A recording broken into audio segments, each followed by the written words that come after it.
দপ্তর 24 ঘন্টা যারা মানুষকে বাঁচানোর জন্য, মানুষের সম্পত্তিকে রক্ষার জন্য যাদের দায়িত্ব, এই দপ্তরের সম্পর্ক এবং জনতা যারা এই দপ্তরে দায়িত্ব নিয়ে কাজ করছে, যারা সার্ভিস দিচ্ছে এবং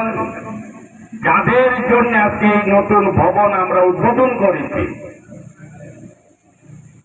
সে আমাদের সম্মানিত জনতা এবং আমাদের দপ্তরের প্রতিটি কর্মচারী যদি তাদের মধ্যে একটা সুসম্পর্ক এবং বিশ্বাস এবং ভরসাপূর্ণ একটা পরিবেশ না থাকে, তাহলে দপ্তরেরও অনেক ক্ষতি হয় এবং জনতারও অনেক ক্ষতি হয়। সেই কারণে আমাদের চিন্তা করতে হবে যে এই দপ্তরটির, বিশেষ করে দপ্তরে যারা চাকরি করছে তাদের দায়িত্ব এবং অন্যান্য দপ্তরের দায়িত্ব এক নয়। এবং যারা জনতা আমরা আছি, যারা আমাদেরও চিন্তা করতে হবে যে অন্যান্য দপ্তরের মতো এই দপ্তরকে অবহেলা করলে হবে না। কারণ এই দপ্তরের একমাত্র কাজ হচ্ছে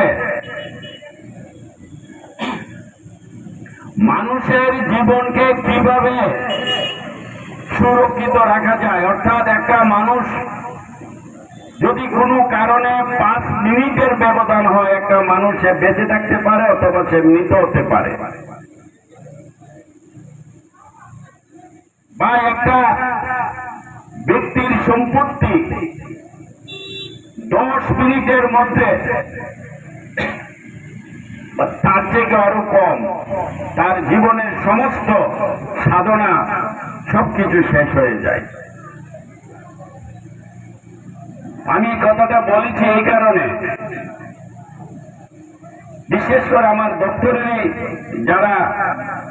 কাজ করছে, আমি তাদের বেশি উদ্দেশ্য করে বলছি যে আমাদের মানুষের জীবনকে সুরক্ষিত করা, সুরক্ষিত রাখা, এই যে দুটি বড় দায়িত্ব আমাদের কাছে আছে, সেটা কিন্তু আমাদের নিষ্ঠার সাথে আমাদের সেটা পালন করে যেতে হবে।